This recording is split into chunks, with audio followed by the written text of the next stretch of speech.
this edition of Northern California Journal, we'll visit with the Golden State Culinary Institute located in Roseville, California.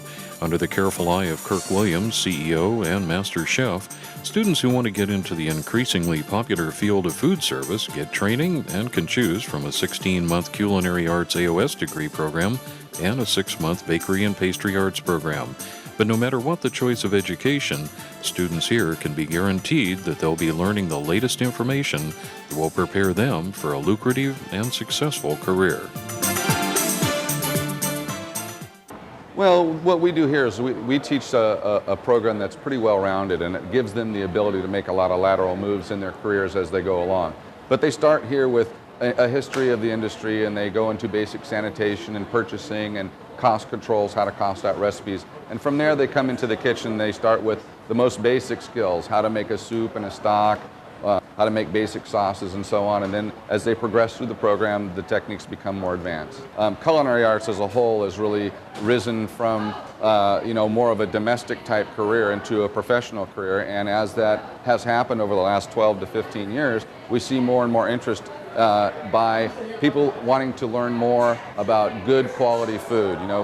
We went through a period of time where the focus on good authentic international cuisines and American food was sort of lost for a while, and we're seeing that come back now. But the students that come through here have all kinds of goals. They don't all want to be chefs. Some want to own restaurants, so they might want to be a food critic someday, or they may want to open a bed and breakfast or something. Whether it's fast food or fine dining, we all want to make sure that the people preparing our food are taking the right safety precautions with our meal.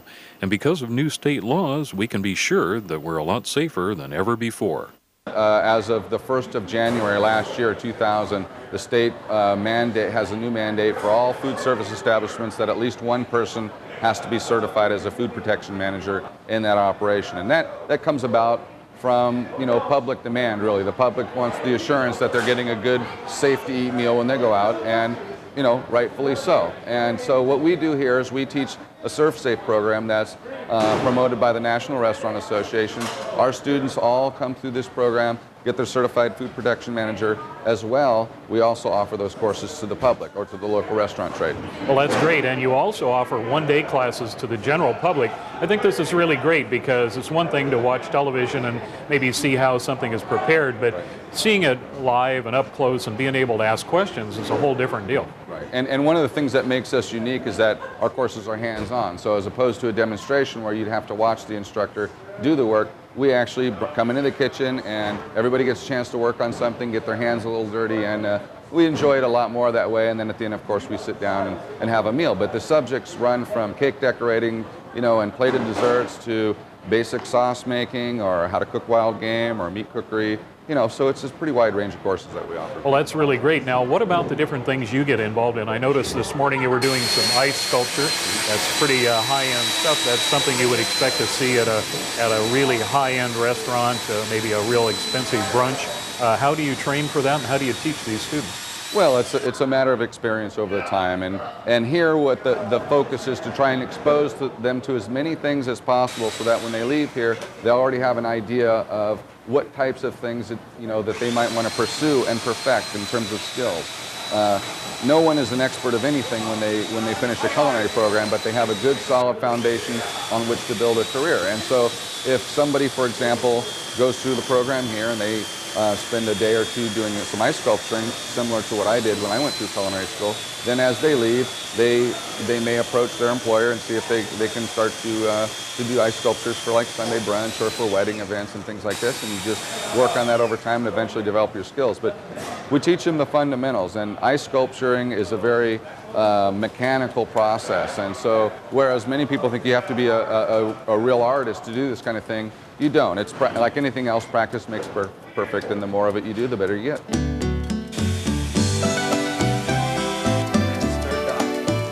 Watching Northern California Journal as we visit with the Golden State Culinary Institute in Roseville, California.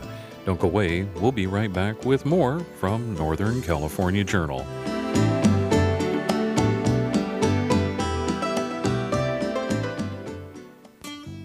They won't leave you for someone younger. They won't notice you've gained weight. They won't fire you. They won't talk about you behind your back. All they'll ever do is love you. Find the love of your life. Visit Pet Finder at aspca.org.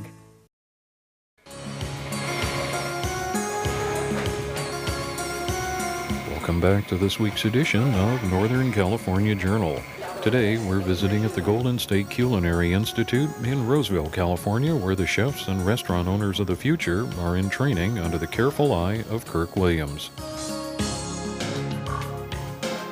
Now, as a special treat, we're going to go behind the scenes with one of the master chefs at GSI to learn the art of the souffle. In this case, a chocolate souffle with Chef Roland Hyson. For this recipe, you'll need some sugar, milk, flour, butter, and about 1.5 ounces of chocolate. What we do is start turning the milk on, heat it up with the sugar. In the meanwhile, this one will heat up. We bring it, dissolve the sugar and bring it to a boil.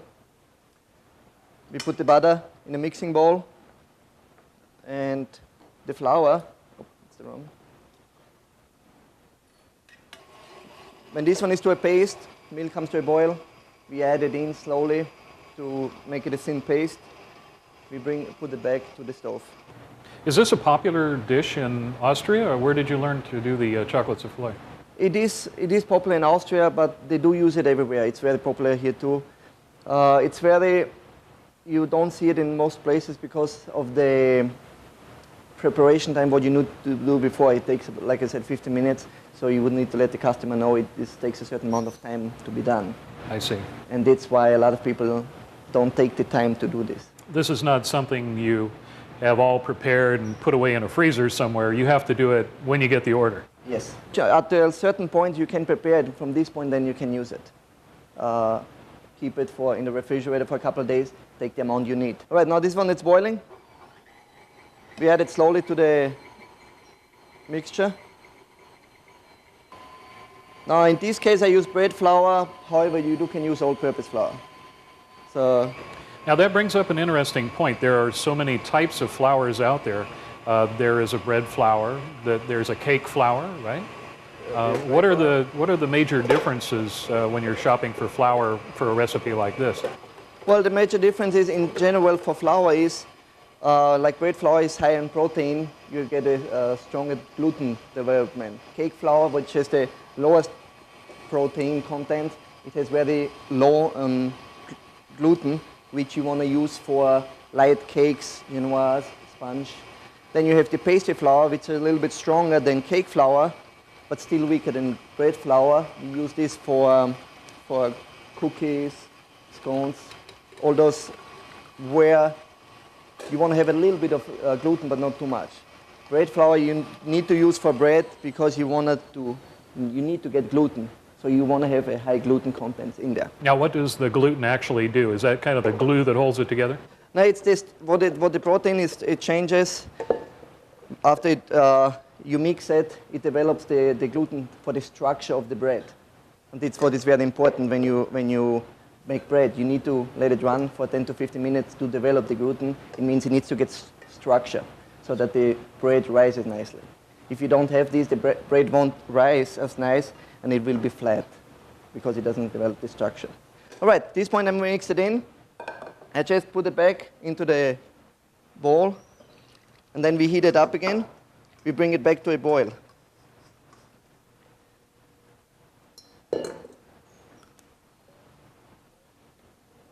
Okay, now it's came to a boil. It brings it up. It's getting nice and pasty. This is what we have. It turns to a paste. Now we transfer it to a bowl.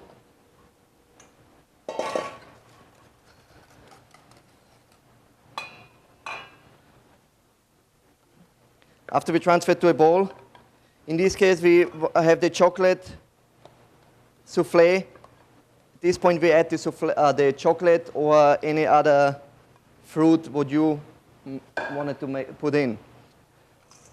Now, you don't want to have too big of clumps, otherwise it would take too long. You just want it to get melted. For this recipe I used 3 egg whites and 3 egg yolks. Okay. So what I want to do is just let it run. We let it run. We have the sugar, which we want to add in 3 stages to get the best volume out of it. So I let it get a little bit foamy, then I add the first part, whip it some more, the second part, and then the third. So this one can run in the meanwhile, so we don't have to wait too long. This is almost completely mixed in. Yeah. Now you don't want to overwork this, right? No, as soon as it's combined, it's ready. You want to leave it, take it out, put it aside, let it stand for 10 minutes, and then it's ready. Okay, now after it stands for about 10 minutes, we add the egg yolks and the vanilla to it. We beat it in.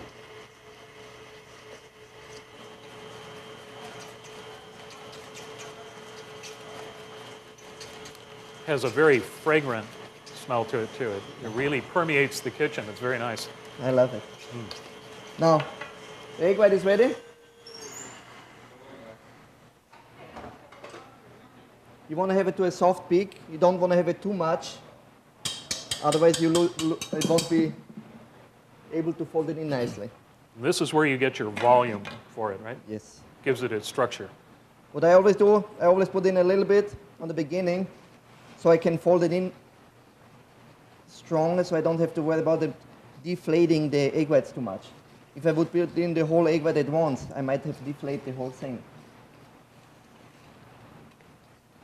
Now that's ready. Now there are different ways of filling them. I just use a ladle. Take the ramekin, put it in, fill it in. You want to have it almost full. You don't want to have it too much.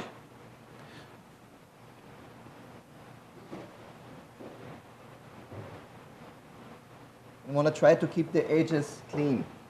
Doesn't work always, but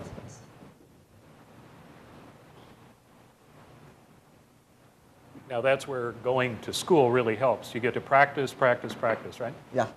So this is what you want to have. Now you put them on the sheet. You bake it with 375 degrees for approximately 15 minutes, and it's ready. Well, Roland, let's check the oven and see what they look like. All right. Open it up. It's really important to get these out right on time, isn't it? Exactly. It should be about Ooh, 15 those look minutes. great. And should be about 1 to 1.5 inch above the rim of the ramekin. Very nice, very nice. Here it is. Very, very pretty. This is what you want to have. That's why it needs to be served right away. You get it out. It's still nice above the rim, how it rises. You want to put it on a plate and serve it as hot as possible. And that wraps up our recipe from Chef Roland Hyson for a chocolate souffle. Don't go away, we'll be right back with more on Northern California Journal as we finish up with our look at the Golden State Culinary Institute in Roseville, California.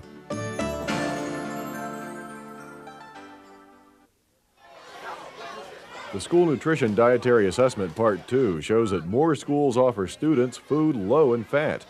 Agriculture Undersecretary Shirley Watkins said during an announcement at USDA that the number of elementary and secondary schools serving healthier lunches increased between 1992 and 1999. Overall, there has been a significant decrease in the levels of fat in school meals.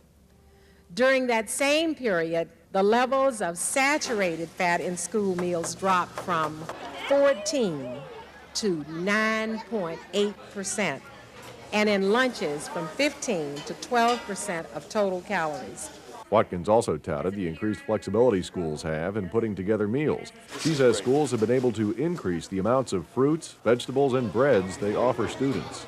2/3 offered more than 2 fruit and vegetable choices, and more than 1/4 of all menus included 5 or more fruit and vegetable choices. Now tell me, where else can you go and get those kinds of choices in any place other than at school or some fine dining restaurant? Watkins also said the calorie content of school meals has dropped since 1992, while the number of meals offering the recommended daily allowance of vitamins and minerals has increased. We are extremely encouraged by a general acceptance of the needs to make school meals as high quality and nutritious as humanly possible. 27 million American children eat school meals every day. I'm Bob Ellison reporting for the U.S. Department of Agriculture. Okay, you're on time. That's good because you never want to have to run for the bus. Now be sure to stand back from the curb. If you cross the street, be sure to look both ways and wait for the driver's signal. Never crawl under the bus, no matter what. And always stay seated when you're on the bus. But most importantly of all, anyone named Candace goes first. Safety starts before the bus ever stops, so be cool. Follow the rules. And welcome back to this edition of Northern California Journal and our visit to the Golden State Culinary Institute in Roseville, California. This is a place to enroll if you want a career in the food industry. Everything from seafood to chocolate soufflés are taught here, all under the careful eye of CEO Kirk Williams. If you've been thinking of wanting to enroll, Kirk Williams can fill us in on the requirements. Well, you have to have a high school diploma or GED. We require that our students provide 2 letters of recommendation from a professional. It doesn't have to be from the industry, but we're looking for somebody that can say that this is a good career choice for them. They have to write a 500-word essay in terms of why they want to enter the field, and then they go through a personal interview, and they take 2 written exams too. So our students have to be at the 10th grade proficiency level for both reading and mathematics, and outside of that, as long as they have the strong desire and they want to do this, then they can get in. Well, does it look to you like there's a great potential in the food industry? I mean, it seems today that it's kind of funny to watch television, but all men cook today. You talk to somebody maybe 20 years ago and they didn't cook. Their girlfriend or their wife cooked, but they didn't cook. Now today, every man cooks and every man is an expert. I don't know how that's all happening. I guess it's, again, because food is kind of an entertainment value and everybody seems to be cooking. Right. Well, it's interesting because, like you say, 10, 20 years ago, men didn't cook in the home, but professional chefs were traditionally men, and it's only been in the last 30 to 40 years that we've seen more women enter the kitchen as a career. And it doesn't make a lot of sense when you think traditionally that women usually did in a more traditional home did the cooking. So it would have made more sense that women would have been chefs, but women didn't work a lot of times in those days, and so men took on the career. But you're right, we do see a lot more women in the kitchen and the pastry shop today. And there's just tremendous opportunities. Our industry is growing so fast that the schools like ours and others can barely provide and keep up with a workforce that's going to meet the needs of industry. So because there's so much opportunity there, and because the public's image of chefs and pastry chefs has increased over the years, we've begun to see the change. I remember when I was in high school, if you took a home economics class and you run the risk of getting beat up at lunchtime out on the playground because it wasn't something that teenage boys or young men did. And you're right, now it's almost a sexy thing to be a chef. And when we walk out into public in our chef's uniform, people treat us much differently today than they did 10 to 20 years ago. I bet the girls are having to stand in line to get into home ec nowadays. That's true. It's a man's field. That's kind of funny. What about the cost involved in getting into this type of a industry? People maybe don't have quite the funds to do this, but there must be some way to do it. Well, this type of training is fairly expensive because of the cost. Obviously, we use a lot of product here, and it's not like you're in a classroom all the time with a book and and a pencil. Because of the commodities that we use, it's fairly expensive. Our culinary arts program is currently $21,840, and our baking and pastry program is $10,500. Okay. But that still puts us quite a bit lower than our competitors. I think our closest competitor is about $12,000 more than we are for the AOS program, and about $8,000 more for the baking and pastry program. Now, what about the person who feels that they really want to go high end? They want to get a really fine position. Maybe they want to go into management, become a CEO or a chef. Do those people necessarily need to travel to France or Spain to take additional training, or can they get most of it right here? Well, most of the training could be obtained at our school or schools like ours, because really, in order to be a good chef, you have to have strong fundamentals. For example, if I'm looking at a picture of food in a magazine, with the good, strong fundamentals, I can replicate that dish within about 90%, because I can see the cut of meat, I know the sauce, I can see the cooking method, and so it's fairly easy for me then to be creative and imaginative when I have those skills. Most of our students, when they leave here, have high aspirations and are going to do very well in the industry because there's so many positions available right now that we have, whereas maybe 15 years ago I might not have thought of calling somebody like the Ritz-Carlton to place an extern. Now those types of operations and hotels are calling us because they need help so badly that they're going straight to the schools instead of waiting for the students to come to them. Well, I know you have a lot of students and a lot of people just kind of waiting to get in, actually, and that means expansion of the school itself. Tell us what's in the future. Well, right now we've got 3 brand new kitchens that are on the drawing board that we're going to put. Their production kitchen, a training kitchen, and a new baking and pastry shop. That, in conjunction with a bartending program that we hope to add this summer, is going to really help to round out our programs here. Tell us a little bit about what's been going on behind us. I know people are going to be asking the question, what is going on back here? Well, this is Chef Terry Board. She's one of our baking and pastry instructors, and she is actually doing some work with pulled sugar. Terry is quite an artist. She just returned from Frankfurt, Germany, where she won a gold medal at the Culinary Olympics for her work with pastry arts, and she's quite proficient with doing sculpturing, working with mediums like sugar and chocolate. So she's working on some garnishes for some of the desserts that she's going to be putting together here. I love working with pulled sugar. It's very pretty, it's unusual, it looks like glass, and it just kind of melts in your mouth so you don't really notice it, and it adds a lot to a piece. It's truly amazing what a little pulled sugar and creativity can do for an otherwise simple appearing dessert. Here, the addition of a sugar dragonfly and a sugar flower makes a dramatic presentation. And it's just one of the many fine arts you can learn here at the Golden State Culinary Institute in Roseville, California.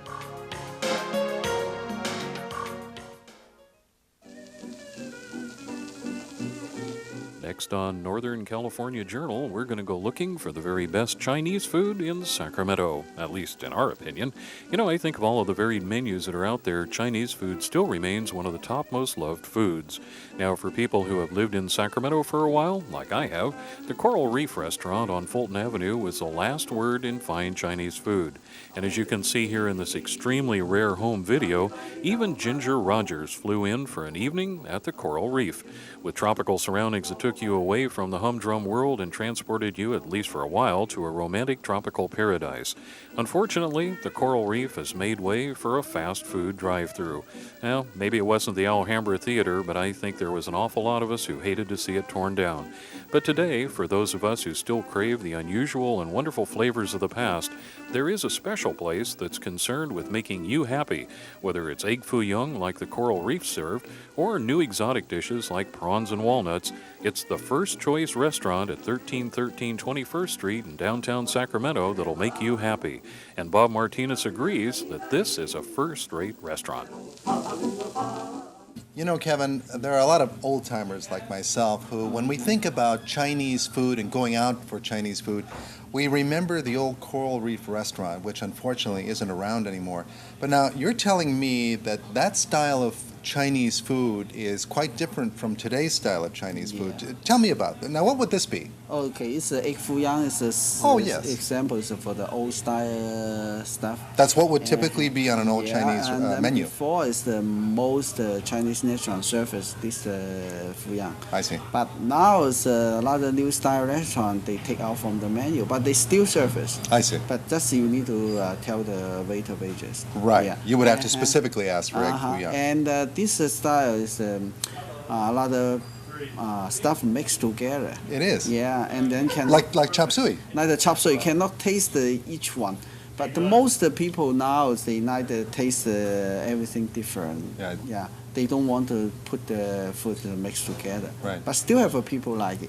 Yeah. Well, tell me, Kevin, why was that the popular food, all mixed together? Why is that? And then, about 100 years ago, and a lot of Chinese people, they come from the China, the countryside called Taishan. I see. And then they make the food something like that, yeah. Oh, well, that makes sense when you think about it. The first immigrants were from the country, and therefore they made things that they recognized. But unfortunately, most Americans thought that that's what Chinese food was. Yeah, and then they now the people the make from different China. Right. And they the have different provinces, different style. Yeah. Well, now what would obviously this looks vastly different from that old style, like Fuyang. What is this? It's called chicken salad. It's a Bay Area Chinese restaurant that's mostly serves this one. Oh, so Chinese restaurants in the San Francisco Bay Area would serve this. What makes it a Bay Area style? This chicken salad is very light, and well, it looks very light. They don't have too much dressing. I see. Yeah. They feel very light. Yeah. Is that a popular item in your menu? For my menu, it's very popular. Yeah, a lot of people order. Okay. Yeah, especially the summertime. Yeah. It looks. Yeah. I can't wait to taste that. I really can't, Kevin. Well, what are some of the other dishes that depict other parts of China? Okay, this dish is called string bean with Sichuan spicy sauce, and then they come from Sichuan, the mountain area. All right, what about that beautiful fish dish? What is that? This dish is called base sole. That's a beautiful looking sole. It's the I think it's a Cantonese style. In Canton, it's coast the ocean, you know. Oh, I see. A lot of seafood there. Well, yeah, they would, wouldn't they? They cook a very professional seafood dish. I love the way that is filleted and presented. That is gorgeous. Very good dish, yeah. This dish is also very new. It's a brand new dish. From just this 1-2 year in Canton, is very popular. I see. It's called base eggplant. It's a deep fried eggplant and then topped with some black mushroom and pork with some oyster sauce. That's beautiful. Yeah, it's not spicy. Not spicy, but Not it looks spicy, scrumptious. So eggplant and pork and mushrooms, and I can't wait. That looks wonderful. You know, Kevin, I think that if you're located in Midtown Sacramento, but I think if you were to drive within a mile radius of this area, you would see many, many Chinese restaurants. Yeah. Some people told me it's over 300. Over 300 Chinese restaurants in the Sacramento area. Yeah. It's a lot of restaurants. And the big question is, Kevin, what makes First Choice so different from the other restaurants? Here we do a lot of different dishes from the other restaurant. It's a lot of, we pick up a lot of different part, the good dish. Not only surface the Cantonese or Sichuanese or something like that. We surface all different parts in China. So an appreciation for the eclectic. You know, if you come here, you're going to get the best from all over China. Yeah. Well, you can just let me know what kind of sauce you like it, what kind of cooking you like it, what kind of stuff you like it, and then I can set the menu for you. You know, Kevin, we always like to feature a recipe that the folks at home can try. What would you recommend? Chicken salad is very simple. It's very easy to cook in home. And then you just use some chicken, and deep fry or non-deep fry, it doesn't matter. And then put a little bit salt and hot mustard and sesame oil. And then if you like the peanut, you can ground some peanut and then come with the letter and crispy noodle and then mix it up together and then you can serve it. You know, from the look on Bob's face, I can tell that the chicken salad is a real winner. Now, my vote is for the prawns and walnuts. I couldn't believe the complexity of the taste. If you like prawns, you're going to love this dish. So try it for yourself at the First Choice Chinese restaurant located at 1313 21st Street in downtown Sacramento. For Northern California Journal, this is Raleigh Adams.